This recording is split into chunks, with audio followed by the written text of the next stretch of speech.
First of all, thank you so much for subscribing my channel. Now we have completed 1000 subscribers. Secondly जो writings है वो formal होती है, तो idioms को उनमें यूज़ ना करना।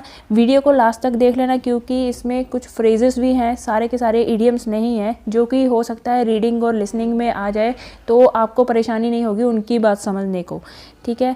और प्रैक्टिस ज़रूर कर लेना।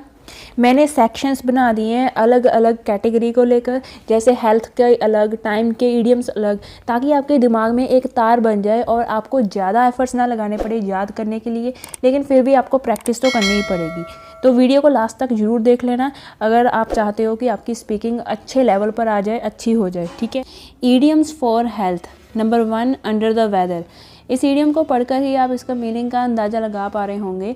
जैसे जब मौसम के बदलने पर बीमारियों का ख़तरा बन जाता है हम पर, इसी से इसका मीनिंग निकल के आता है। फॉर एग्ज़ाम्पल, मुझे अब बीमार महसूस हो रहा है क्योंकि मैं कई घंटों से लगातार काम करी जा रही हूँ। Now I am feeling under the weather as I have been working continuously for many hours. तुम थोड़े बीमार दिख रहे हो। You look a bit under the weather. या फिर हम ऐसे बोलेंगे, तुम बीमार हो तो काम छोड़ो और रेस्ट करो। You are under the weather, so leave work and take rest. Number 2, at death's door. इसका हिंदी में मीनिंग समझ में आ रहा होगा, मौत के दरवाजे पे, मतलब कोई इतना बीमार उसे मौत बहुत ज़्यादा करीब लगे, ठीक है। यूजली हम ये यूज़ करेंगे जब किसी का भारी एक्सीडेंट हो जाए या फिर हमारे जो बड़े बुज़ुर्ग हैं बहुत ज़्यादा बीमार हो जाएं, ठीक है। यूजली आजकल कोविड इतना फैला हुआ है, किसी को जुकाम बुखार भी होता है, वो भी सोचता है I am at death's door, ठीक है। एग्जाम्पल है, her grand mother was at death's door for 3 days। Number 3, get back on feet. जब बीमार होने के बाद फिर रिकवरी हो रही हो किसी इंसान की, तब हम ये ईडियम यूज़ करेंगे, get back on feet. For example, doctor के अनुसार वो अगले हफ्ते ठीक हो जाएगा। According to doctor he will get back on his feet next week. इस ईडियम का एक और मीनिंग है, जब कभी हमारा पैसा डूब जाए, फाइनेंशियली लॉस हो जाए, लेकिन उसके बाद फिर से रिकवरी होनी शुरू हो जाए, मतलब पैसा वापस आने शुरू हो जाए किसी भी तरीके से, चाहे आप अर्न कर रहे हो या फिर जहाँ डूबा था वहीं से वापस आ रहा है, तब भी ये ईडियम यूज़ होगा। For example, she got back on her feet as soon as she started working again. Number 4, as fit as fiddle. Fiddle का मीनिंग होता है वायलिन, जो कि एक इंस्ट्रूमेंट है। This instrument is a beautifully shaped instrument. तो यहीं से इसका मीनिंग निकल के आता है, जो इंसान अपने आप को बिल्कुल फिट रखता है, हेल्दी फूड, वेजिटेबल, फ्रूट्स वगैरह कंज्यूम करते हैं एंड योगा करते हैं अपने आप को अच्छी शेप में रखने के लिए, ऐसे इंसान को वो वायलिन के साथ कंपेयर करते हुए, मतलब यहीं से एक ईडियम बनता है, he is as fit as fiddle. For example, my grandfather is a man of 70. Even at this age, he is as fit as fiddle. Number 5, keep in good shape. इसका meaning भी same ही है, 4th जैसा ही है, to stay healthy, to stay in shape. For example, it's hard to keep in good shape when you work on computer all day.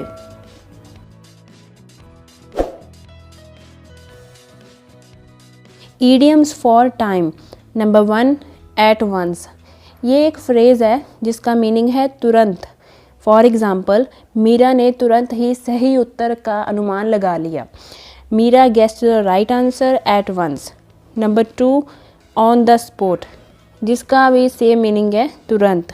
As soon as she will come to know about my bad situations और circumstances, she will come here on the spot. Number 3, day in day out.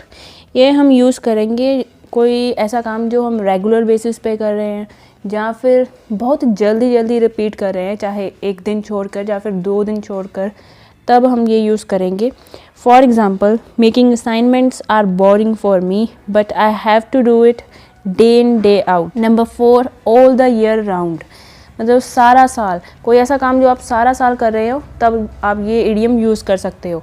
जैसे कि exercises आप सारा साल हर रोज़ सुबह कर रहे हो, I do exercises all the year round. ये कुछ और एग्जांपल्स है, आप देख सकते हो। Number 5, once in a while. इसका मीनिंग है कभी कभार। कोई ऐसा काम आप कभी कभार करते हो तो ये इडियम यूज़ कर सकते हो। फॉर एग्ज़ाम्पल, मैं कभी कभार ही जंक फूड खाती हूँ। Once in a while I eat fast food. I meet her once in a while. Number 6, every now and then. बिल्कुल सेम मीनिंग है, कभी कभी, ओकेजनली, तो इसे भी सेम तरीके से यूज़ करना है। Next we have once in a blue moon, जिसका मतलब है शायद ही कभी, very rarely. For example, Neeraj नाम का लड़का मेरी क्लास में है कॉलेज में, तो वो कभी भी क्लास अटेंड नहीं करता, कभी 2-3 मंथ्स में एक आधी बार आ जाता है, तो वो भी सिलेबस और प्रैक्टिकल की इन्फॉर्मेशन लेने। तो मैं कैसे कहूँगी, Neeraj attends classes once in a blue moon. Next example है, Sheela is an unhealthy person because she does exercises once in a blue moon. Number 8, when pigs fly. Pigs बोलते हैं सुअर को, ठीक है, जो कि कभी उड़ नहीं सकते। इस इडियम का यहीं से मतलब निकल के आता है, when something is impossible then we will use this idiom. For example, मेरी एक फ्रेंड है जो कभी मुझे पार्टी नहीं देती। लास्ट ईयर उसके भाई का प्रमोशन हुआ और अच्छे नंबरों से वो पास हुई, और अपने बर्थडे को हर साल वो अपने नानके भाग जाती है। तो मैं बोल सकती हूँ, when pigs fly she will give me a party. Number 9, for good. ये गुड अच्छा वाला गुड नहीं है, इसका मीनिंग है हमेशा के लिए, for ever. For example, he is going to Canada for good. I am leaving junk food for good. Number 10, from scratch, मतलब शुरुआत से। फॉर एग्ज़ाम्पल, मैं इस प्रोजेक्ट में बुरी तरह से असफल रही हूँ, तो अब मुझे ये प्रोजेक्ट शुरू से शुरू करना होगा। I failed in this project badly, so now I have to start it again from scratch. तो ये एग्जाम्पल्स है, आप एक बार देख लो। नंबर 11, क्रैक ऑफ डॉन, मतलब अर्ली मॉर्निंग, जल्दी जल्दी सुबह सुबह। For example, I do exercises at the crack of dawn. Next we have in any event, इसका मतलब है चाहे कुछ भी हो जाए। फॉर एग्ज़ाम्पल, आज मैंने सोचा था चाहे कुछ भी हो जाए मैं एक वीडियो अपने यूट्यूब चैनल पे पोस्ट कर ही दूंगी, क्योंकि काफ़ी दिनों से मैं काफ़ी लेज़ी हो गई थी। Today I will upload a video on my YouTube channel in any event. Second example है, I students want to get good bands in any event. 13, out of the blue, इसका मतलब है सडनली, अचानक से। When I visited market, it started raining out of the blue. Now, last one, all of a sudden. इसका मतलब ये suddenly ही है, बिल्कुल सेम तरीके से आप यूज़ करोगे जैसे आपने out of the blue use करना है।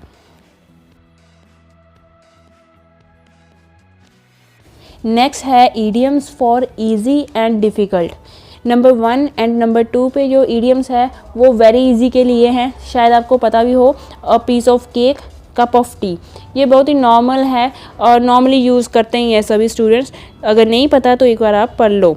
नंबर 3 पे है आउट ऑफ वंस डेप्थ, इसको हम डिफ़िकल्ट से याद रख सकते हैं, लेकिन इसका मतलब क्या है, कोई ऐसा काम जो एक इंसान के लिए डिफ़िकल्ट है, या फिर ऐसी सिचुएशन, कोई ऐसा माहौल, सर्कमस्टांसेस जो एक इंसान के लिए डिफ़िकल्ट है, और इसके पीछे रीज़न ये हो सकता है कि उस इंसान के पास प्रॉपर कॉन्फिडेंस नहीं है और या फिर स्किल सेट्स नहीं है, ठीक है, कुछ भी हो सकता है। हम एग्जांपल से समझते हैं, जैसे कि मेरे स्विमिंग मेरे लिए बहुत ही ज़्यादा डिफ़िकल्ट है, तो मैं बोल सकती हूँ swimming is out of my depth. Second example है, मीरा के बिहेवियर को देखने के बाद मुझे लगता है कि पेशेंस रखना उसके बस की बात नहीं है। After analysing Meera's behaviour I realised that having patience was out of her depth. Don't worry, it's quite normal to feel out of your depth after moving to a new country. 4, uphill battle. इसका meaning आप समझ ही गए होंगे, जो कि है कठिन लड़ाई, ठीक है। किसी भी काम को मेंशन करके आप बोल सकते हो कि ये काम एक तरह से मेरे लिए अपहिल बैटल है। For example, teaching naughty children is an uphill battle for me. Next, number 5, number 6, number 7, ये सभी हम वेरी इजी के लिए यूज़ कर सकते हैं। Number 5, as easy as ABC or as easy as 1 2 3. For example, for me chess is as easy as ABC. Number 6, it's not rocket science. For example, I know very well how to play chess. It's not rocket science for me. Number 7, I can do it with my eyes closed. For example, I am an expert driver, so I will drive the car because I can do it with my eyes closed. Next है idioms about opportunities. Number 1, cross one's mind. कोई भी thought जब दिमाग में आता है, कोई भी नया आइडिया या कोई पुरानी बात, नई बात, कुछ भी दिमाग में आता है, तब हम बोलेंगे cross one's mind. For example, वो झूठ बोल सकती है, ये बात मेरे दिमाग में कभी नहीं आई थी। It never cross my mind that she can lie. और बाकी ये कुछ एग्जाम्पल्स है, आप खुद देख लो। Number 2, something I have in mind. मतलब कुछ भी हमारे दिमाग में हो, हम एग्जाम्पल से समझते हैं। ज़्यादातर जो क्यू कार्ड्स होते हैं पार्ट 2 के, उसके इंट्रोडक्शन में हम ये वाला फ्रेज़ यूज़ कर सकते हैं। फॉर एग्ज़ाम्पल, अगर क्यू कार्ड है डिस्क्राइब समथिंग और someone that made a lot of noise, then we can say in introduction, neighbours are only I have in mind while I think about noises. इसी तरह से अगर cue card है describe an occasion when you wasted your time, then I can say in introduction, my teenage time is the only what I have in mind when I was immature and wasted a lot of time. Number 3, give it a shot और take a shot। इसका मतलब है कुछ नया try करना या फिर कोई ऐसा काम जिसमें मैं एक्सपर्ट नहीं हूँ उसे ट्राई करना। फॉर एग्ज़ाम्पल, मैंने घर पे कभी भी केक बनाया नहीं है, आई थिंक मुझे ट्राई करना चाहिए। I never prepared cake at home, I think I should give it a shot. Second example है, हम पास्ट में कैसे बोलेंगे, I took a shot to guess her name. उसके नाम का अनुमान लगाने के लिए मैंने कोशिश की। Number 4, make the most of something.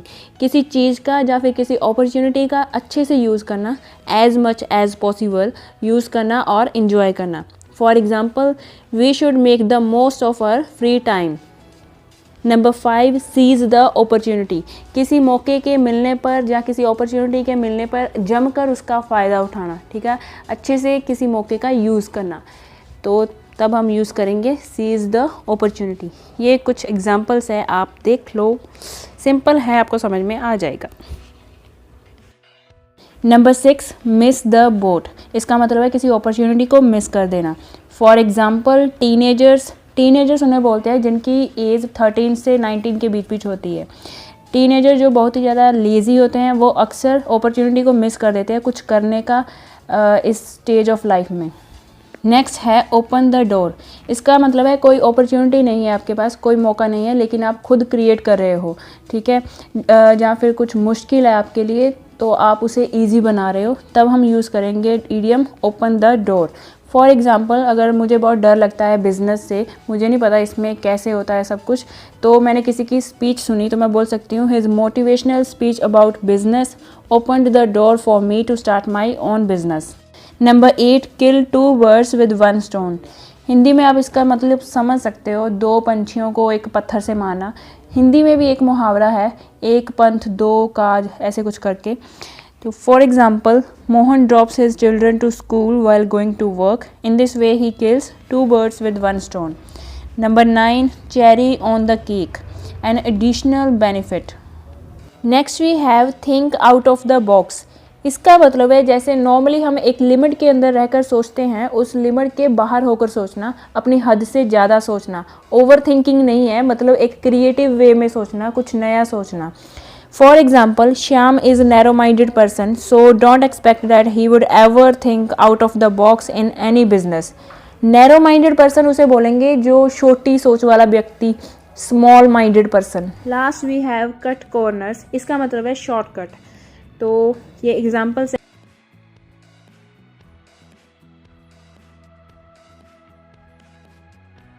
Idioms for prices. पहले 4 ईडियम्स है सस्ते पर, कुछ सस्ता है तो उसे कैसे बताएंगे। Number 1, as cheap as chips. जैसे चिप्स सस्ते होते हैं वैसे उतना ही चीप है।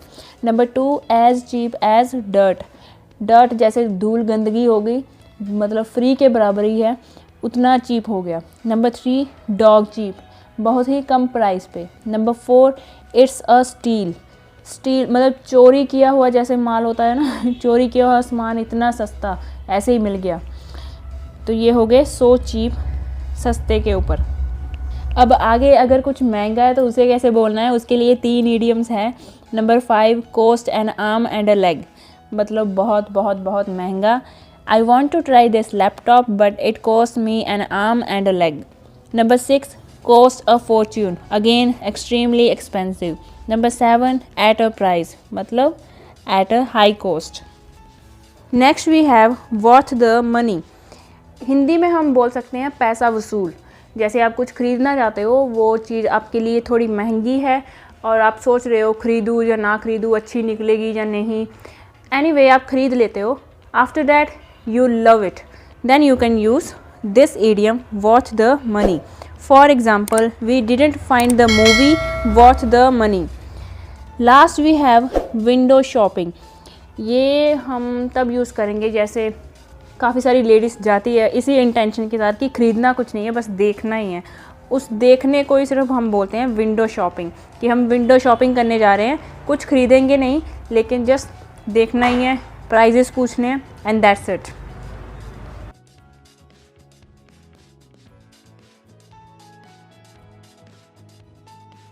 Now idioms for places. Number 1, hustle and बसल. इसमें टी साइलेंस रहेगी, हसल एंड बसल. और ये ईडियम हम क्राउडेड प्लेसेस के लिए यूज़ करेंगे, यहाँ पे बहुत ज़्यादा भीड़ भाड़ हो और लोगों की गिनती करना बहुत ही मुश्किल हो. For example, yesterday I visited market, I left the place on the spot because of its hustle and Bansal. On the spot हमने पहले भी किया था, इसका मीनिंग है तुरंत ही. नंबर 2, अ स्टोन्स थ्रो अवे. इसका मतलब है बहुत ही पास. कोई भी चीज़ या फिर कोई आपका फ्रेंड, कोई भी दोस्त जो आपके पास ही रह रहा है, तो आप ये इडियम यूज़ कर सकते हो. फॉर एग्ज़ाम्पल, आपका फ्रेंड आपके घर के पास ही रहता है तो आप बोल सकते हो my friend lives stones throw away from my house. आप जिस मार्केट में जाना चाहते हो, जहाँ पे आप रेगुलर जाते हो, बता सकते हो कि मुझे कोई मुश्किल नहीं होती क्योंकि that market is stones throw away from me. ठीक है, तो ये इडियम आप वहाँ पे यूज़ कर सकते हो कम डिस्टेंस को बताने के लिए. नंबर 3, हेवन ऑन अर्थ. कोई ऐसी जगह जो कि बहुत ही शांतमयी है और आप काफ़ी इंजॉय करते हो वहाँ पे जाके. कोई प्लेग्राउंड हो सकती है, कोई बीच हो सकता है, किसी एक प्लेस का, जैसे गोवा है, उसे आप मेंशन करके बोल सकते हो एक तरह की हेवन है इस अर्थ के ऊपर. ठीक है, तो आप ऐसे बोल सकते हो. For example, that place is such a heaven on earth, I prefer to spend vacations over there. Same idiom को हम किसी सिचुएशन के बारे में यूज़ कर सकते हैं, जैसे कोई ऐसा टाइम जो आपका फेवरेट हो, आपने किसी और के साथ स्पेंड किया, या फिर फॉर एग्ज़ाम्पल आपने मूवी देखी, तो ऐसे आप बोल सकते हो the time I saw that movie was heaven on earth. या फिर आपने अपनी मम्मी के साथ टाइम स्पेंड किया, the time I spend with my mother was heaven on earth. Number 4, take once breath away. कोई ऐसी प्लेस जो कि बहुत ही सरप्राइजिंग है और शॉकिंग है, आपको शॉक कर दे, तो हम ये यूज़ करेंगे. Number 5, one of a kind. जो कोई प्लेसेस बिल्कुल यूनिक है, उसके लिए हम one of a kind use करेंगे.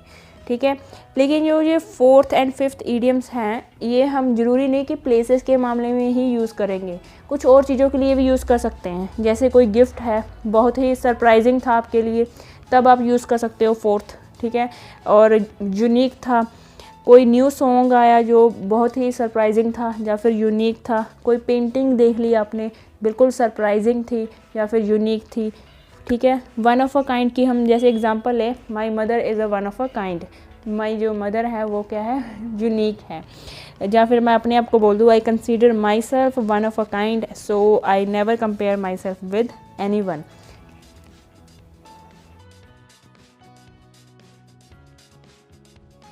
Now idioms for people. Number 1, down to earth. इसका मतलब है हम्बल. हम्बल मतलब रिस्पेक्टफुल होना. कुछ इंसान होते हैं जो बड़ा अचीव कर लेते हैं लाइफ में, ठीक है, बड़ा कुछ उखाड़ लेते हैं, सक्सेस पा लेते हैं, लेकिन फिर भी सबके साथ प्यार से पेश आते हैं, प्यार से बात करते हैं, रिस्पेक्ट देते हैं. तब हम बोल देते हैं ना कि बिल्कुल घमंड नहीं है उस आदमी में, उसे हम बोलेंगे डाउन टू अर्थ पर्सन. ठीक है, कोई पर्सन है बहुत ही ब्यूटीफुल है या फिर हैंडसम है, स्टिल उनके अंदर कोई घमंड नहीं है अपनी सुंदरता का, सबके साथ प्यार से पेश आ रहे हैं, कोई फ़र्क नहीं है ना, उनके अंदर अपने आप को कुछ ज़्यादा स्पेशल नहीं समझ रहे हैं, तो हम उनके लिए भी यूज़ कर देते हैं down to earth person. For example, Akshay Kumar is very down to earth person, that's why I consider him my role model. Number 2, couch potato. Lazy person के लिए हम ये इडियम यूज़ करेंगे. For example, Monica is a couch potato. Whenever I visited her, I always saw her on sofa with popcorns. Number 3, chicken hearted. किसी डरपोक इंसान के लिए हम ये इडियम यूज़ करेंगे। ईज़िली फ्राइटेंड मतलब जल्दी से भयभीत होने वाला। टिमिड शर्मीला है। कावर्डली मतलब करेज की बहुत कमी है, हिम्मत कम है। ये सब मीनिंग है चिकन हार्टेड इडियम के। For example, Indian soldiers are not chicken hearted. I was a chicken-hearted person, but now I have overcome from this weakness. Number 4, flip one's lid. Angry person के लिए ये idiom use करेंगे। For example, professor flipped his lid when he got to know his daughter failed in exam. Number 5, bend over backwards. बहुत ही ज़्यादा hard work करना। Hard working person के लिए हम ये इडियम यूज़ करेंगे। For example, he bends over backwards to satisfy his customers. Last we have burn midnight oil. इसका मीनिंग भी हार्ड वर्क करना ही है, लेकिन ये हार्ड वर्क स्टूडेंट्स के लिए माना जाता है। जो बच्चे देर रात तक पढ़ाई करते हैं अच्छे मार्क्स लाने के लिए, उनके लिए ये इडियम यूज़ करेंगे। For example, students burn midnight oil before exams in order to clear their exams with flying colours. Exam से पहले ही स्टूडेंट्स देर रात तक पढ़ाई करना शुरू कर देते हैं, हार्ड वर्क करते हैं, ताकि वो एग्ज़ाम से अच्छे से मार्क्स ला पाएँ, आसानी से अच्छे मार्क्स लेके आएँ। जो ये इडियम है विद फ्लाइंग कलर्स, ये भी एक इडियम ही है। इसका मीनिंग है आसानी से सफलता प्राप्त करना, जो कि आप यूज़ कर सकते हो अपने सेंटेंसेस में। ये पर पीपल के लिए नहीं है, वैसे ही मैंने बीच में यूज़ कर दिया।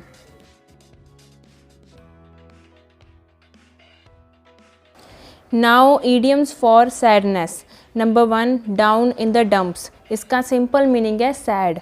जैसे कि मैं उदास महसूस कर रही हूँ, आई am feeling down in the dumps. ये एग्जाम्पल है, I feel down in the dumps when my made doesn't come for work. Number 2, cry over spilled milk. इसका मतलब है अगर कोई बुरी घटना हो गई है तो अभी उस पर रोकर कोई फ़ायदा नहीं है, क्योंकि वो अब चेंज नहीं की जा सकती। For example, last year I lost a large amount of money in an investment. After that, I didn't cry over spilt milk as it had no use. I just learnt a lesson and move ahead. Next we have pass on. अगर किसी की death हो जाए तो हम ये idiom use करेंगे। For example, a month back my neighbor passed on. Number 4, hit me hard. अगर कोई ऐसी सिचुएशन, कोई बात जो आपको बहुत ज़्यादा अपसेट कर दे कि आपको पता ही नहीं चले कि अब मैं इस सिचुएशन के साथ कैसे डील करूं, तब ये इडियम यूज़ करेंगे। For example, it hit me so hard when Ross died in Titanic as he was an amazing hero in this movie. Last, something is up. मतलब कुछ रॉन्ग है, something is wrong. For example, God gives us some signs when something is up. When my friend didn't come for class last Saturday, I felt that something is up.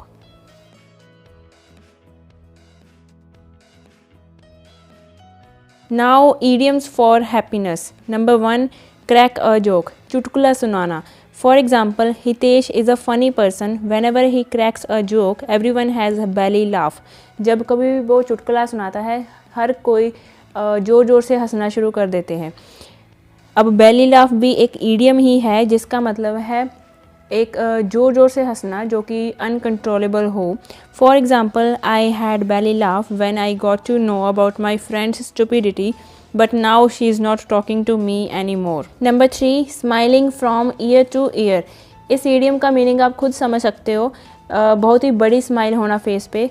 Smiling from year, एक कान से दूसरी कान तक इतनी बड़ी smile. To have a big smile on one's face. For example, she had smiled from ear to ear when she got 7 bands in IELTS exam. Number 4, laugh one's head off. इसका मतलब है ज़ोर ज़ोर से हंसना, ऐसी हंसी जो कि कंट्रोल करने लायक ही ना हो। इसका मीनिंग बेली लाफ का मीनिंग सेम ही है। For example, she was laughing her head of when I cracked a joke. He is quite hilarious. He made me laugh to the point that I laughed my head off. Number 5, red letter day. कोई ऐसा दिन जो कि memorable हो, special हो, तब हम ये इडियम यूज़ करेंगे।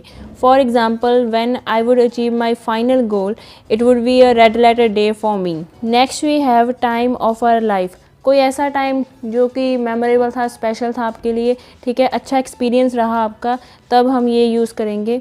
For example, he had time of his life when he got promoted after 5 years. Number 7, ants in one's pants.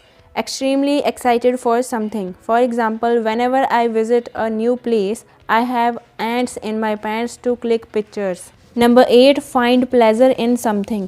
कुछ पर्टिकुलरली मेंशन करके बोलना है, जैसे फाइंड प्लेजर इन क्रिकेट. आपका क्रिकेट में बहुत ही ज़्यादा इंटरेस्ट है तो आप ऐसे बोल सकते हो क्योंकि आप इसे इंजॉय करते हो. For example, many people don't like loud music but I find pleasure in it as I dance and keep myself away from depression. Next number 9 से लेकर नंबर 14 तक सबके मीनिंग सेम है. मीनिंग है very happy, feeling extremely happy and excited. तो जब कभी भी आप बहुत ज़्यादा खुश थे या फिर हो, आप इन ईडियम्स के थ्रू अपनी बात को रख सकते हो सामने. तो सबके मीनिंग सेम है. मैं एक बार बता देती हूँ. सेंटेंस दिए होंगे साथ में, आप स्क्रीनशॉट ले सकते हो, जैसे भी करना चाहो आप कर सकते हो. Number 9, on cloud 9. Number 10, over the moon. Number 11, on top of the world. Number 12, walking on the air. Number 13, in seventh heaven. यहाँ पे ऑन सेवन्थ हेवन नहीं आना है. किसी ने मुझे कमेंट करके बोला था कि ऑन सेवन्थ हेवन आना है, पर ऐसा नहीं है. आप एक बार गूगल करके देख लो, इन सेवन्थ हेवन है इसका. Number 14, tickled pink.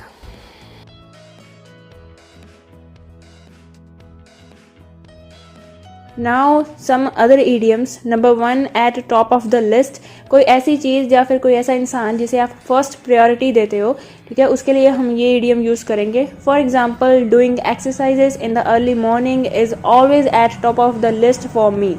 Next, shrug it of. इसका मतलब है किसी से छुटकारा पाना, किसी चीज़ से या फिर किसी इंसान से. For example, he wanted to shrug off his responsibilities. वो अपनी रिस्पॉन्सिबिलिटीज़ से छुटकारा पाना चाहता था. Number 3, turn a blind eye. Ignore करने को हम बोल देंगे. For example, my mother turns a blind eye towards me while I stuck in a problem so that I can find solution by myself and get grow through the process. Next we have on the right track. इसका मतलब हिंदी में हुआ कि सही रास्ते में होना. Doing something correctly और वेल.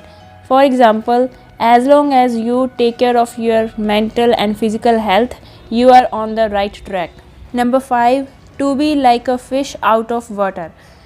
कोई ऐसी सिचुएशन को एक्सपीरियंस करना जो कि हमारे लिए नॉर्मल ना हो. For example, when I went on stage for speech, I was looking like a fish out of water as I had an experience of public speaking. Number 6, couldn't believe one's eyes.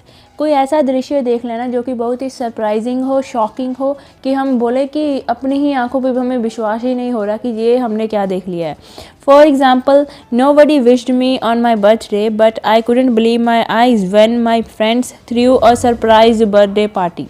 Next we have to name a few. इसका हम use तब करेंगे जैसे पहले हम etcetera का use करते थे जब हमारे पास एग्जांपल्स ख़त्म हो जाती थी.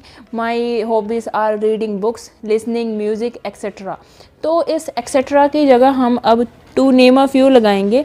इसका मीनिंग है कि वैसे तो मेरे पास बहुत सारी एग्जांपल्स है, लेकिन मैं अपनी बात को रखने के लिए एक और दो एग्जांपल्स दे रही हूँ. For example, I eat various healthy food in the early morning. For example, grapes, apples, bananas, and to name a few. Number 8, keep something close to one's chest. Secrets रखना. For example, I kept this goal close to my chest because I wanted to reveal it after achieving it. Number 9, a couple of something. दो या दो से ज़्यादा. A couple of weeks ago, I visited Patiala. Please give me a couple of chocolates. Number 10, hang out. Spend time. Hanging out with mobile phone is an addiction now. I often hang out with my friends while studying. 11, fair weather friends. Toxic friends होते हैं जो अच्छे time पे साथ रहते हैं लेकिन जब ज़रूरत पड़ती है तो भाग जाते हैं. उनके लिए हम यूज़ करेंगे. For example, whenever I ask Neeraj to help me in my bad times, he always made excuses. He is really a fair weather friend of mine. Last we have mean the word to one. To be very important to someone. For example, my mother means the world to me.